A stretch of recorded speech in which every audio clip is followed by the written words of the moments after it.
At 12:19 in the afternoon, Ann Widdecombe sent what would become her final known message. She was at home near Hayter on the edge of Dartmoor. She was preparing to appear remotely on a Channel 5 television program less than 1 hour later. The conversation with the program's producer appeared completely normal. Ann's final message read, "Received. Panic over." At 12:48, the producer sent another message asking Ann to join the program's Zoom link. There was no answer. The message was not opened. More messages followed. Several telephone calls were made. Ann did not respond to any of them. Police later said they believe she had been attacked at approximately 12:30. And according to allegations presented by prosecutors on July 21st, a security camera inside Ann's home recorded a visit that lasted approximately 2 minutes. 2 minutes between an ordinary lunch and a missed television appearance. 2 minutes inside the much larger 29-minute silence. What happened inside Ann Widdecombe's home that afternoon? And why did an investigation that initially appeared to concern a violent attack inside a rural home eventually pass into the hands of Britain's Counter Terrorism Police? Before continuing, it is important to be clear about the legal position. Joshua Kerry has been charged with 1 count of murder. The account of what allegedly happened inside the house comes from prosecutors and has not been proven at trial. Kerry was not asked to enter a plea during the first court appearance. He is legally presumed innocent unless and until a court finds him guilty. This documentary is based on publicly available reporting and official statements. It is intended for news reporting, education, and commentary. It does not attempt to determine guilt or encourage speculation about anyone connected to the case. Ann Widdecombe was 78 years old. For many people in Britain, she had been a familiar face for several decades. She served as a Conservative Member of Parliament between 1987 and 2010. She also held several government positions during John Major's time as Prime Minister, including serving as Prisons Minister. After leaving the House of Commons, Ann remained in public life. She appeared on programs including Strictly Come Dancing and Celebrity Big Brother in 2019. She returned to elected politics as Brexit Party member of the European Parliament. In more recent years, she worked as an immigration and justice spokesperson for Reform UK. Ann was known for expressing strong opinions. Some people supported her view, others strongly disagreed with them, but whatever anyone thought about her politics, she was a human being living inside her own home. That is where this story must begin. Wednesday, July 8th began as a normal working day for Ann. At approximately 8:05 that morning, she appeared remotely on a talk TV from her home in Devon. She discussed current political events and defended Reform UK leader Nigel Farage. There was no public indication that anything was wrong. Several hours later, Ann was preparing for another media appearance. This time she was expected to join Channel 5's Matt Alright program by video call. Messages obtained by ITV News showed that Ann and a member of the production team were communicating regularly between 12:14 and 12:19. There had apparently been some confusion about the planned appearance, but that confusion appeared to have been resolved. At 12:19, Ann sent her final known message. She then read a reply from the producer telling her to send another message if she experienced any problems. That was the last message she is known to have opened. Police later placed the suspected attack at approximately 12:30. That was only 11 minutes after Ann's final message. According to the account prosecutors presented in court, Ann was sitting near the entrance to her kitchen and eating lunch.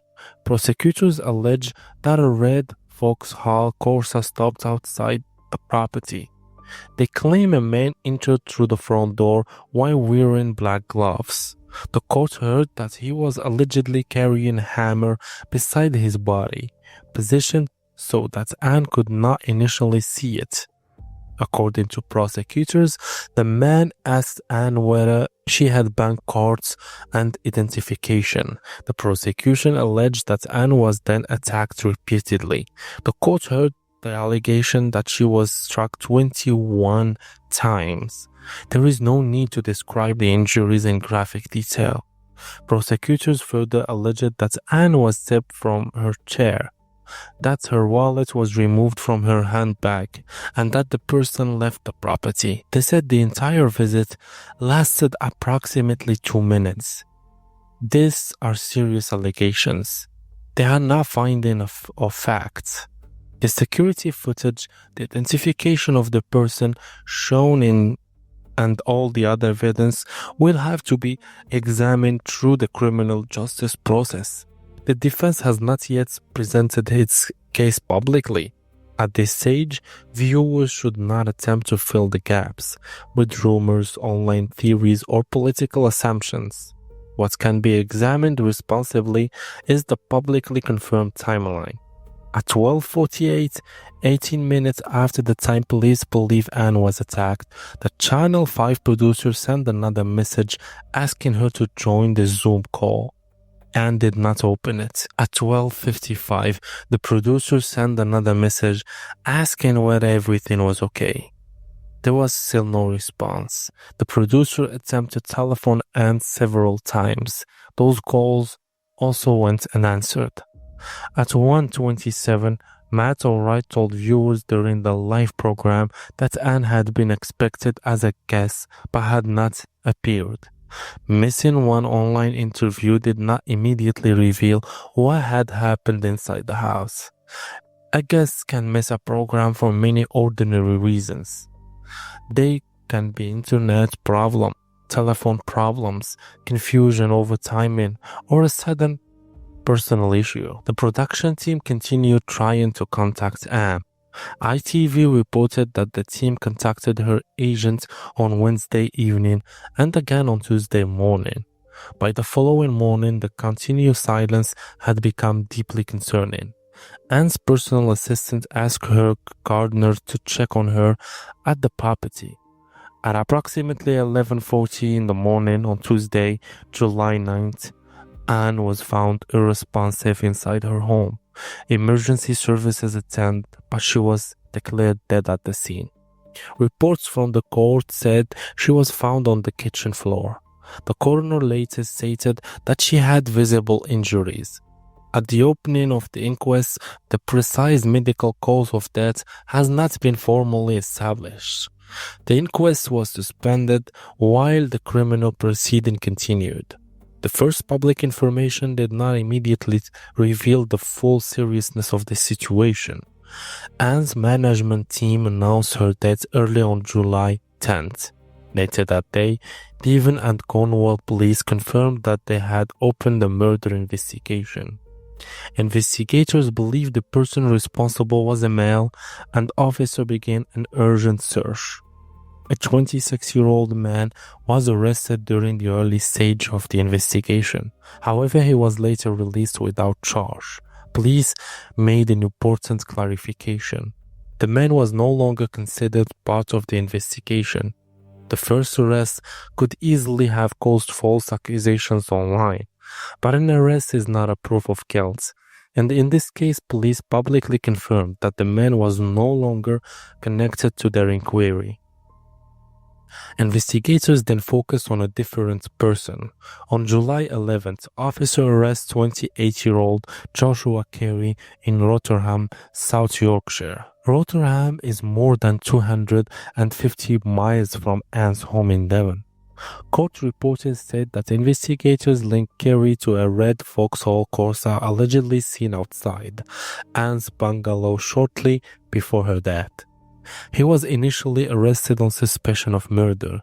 The investigation then took an unexpected turn. Police said that new evidence was discovered while Kerry was in custody. He was rearrested on suspicion of the commission, preparation, or instigation of acts of terrorism. Counter Terrorism Policing Southeast then assumed control of the investigation, supported by Devon and Cornwall police and officers from across the national counter-terrorism network. The involvement of counter-terrorism officers immediately created questions about a possible political motive. Anne had spent most of her adult life in politics. She had expressed strong and sometimes controversial position on immigration, criminal justice, abortion, and social issues. She was also a prominent spokesperson for Reform UK. However, political visibility does not prove political motivation.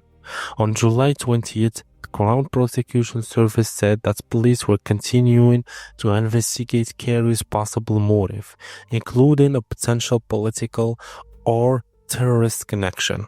Counter-terrorism policing also described the attack as targeted, but officials did not say that terrorist or political motive has been established. That distinction is essential. Counter-terrorism officers can provide specialist resources and investigate possible motivations without the incident having already been allegedly classified as terrorism. As of July 21st, Kerry had been charged with murder. Official statements did not announce a terrorism charge. There is also an allegation that bank cards were requested and that Anne's wallet was taken. That could appear to suggest robbery. But the alleged taking of a wallet does not by itself explain the complete motive for the visit. Police are investigating why Anne was targeted, whether the alleged theft was the primary purpose, and whether any wider activity was involved. Those questions remain unanswered. Counter-terrorism policing said its team had generated more than 800 lines of inquiry. Each line must be assessed carefully.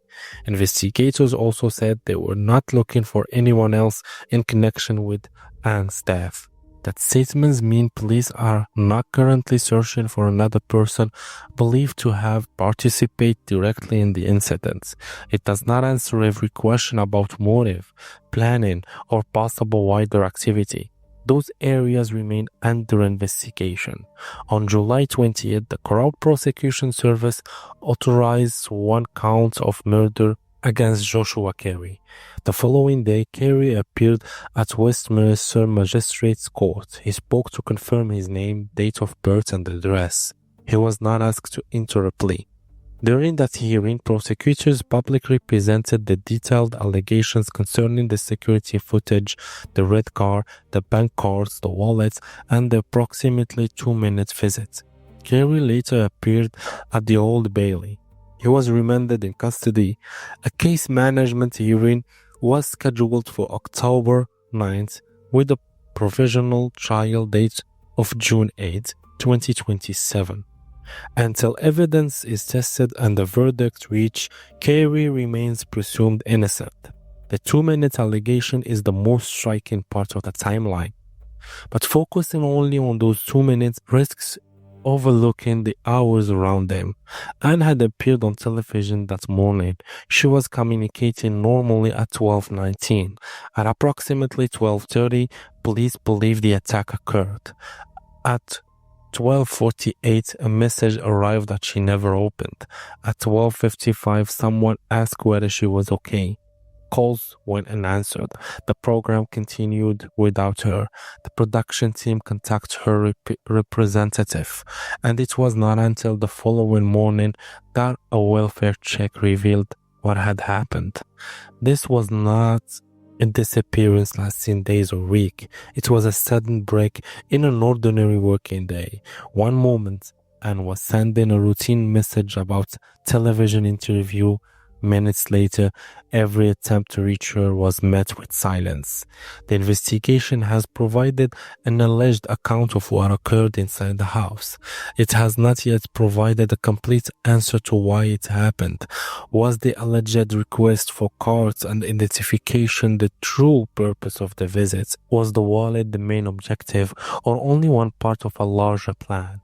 Why was Ann's rural home allegedly selected? What evidence caused counter-terrorism officer to take control? And will investigators establish a political or terrorist connection, or conclude that the motive was something else? These are questions for investigators and the courts. They are not invitation for viewers to accuse people or construct unsupported theory.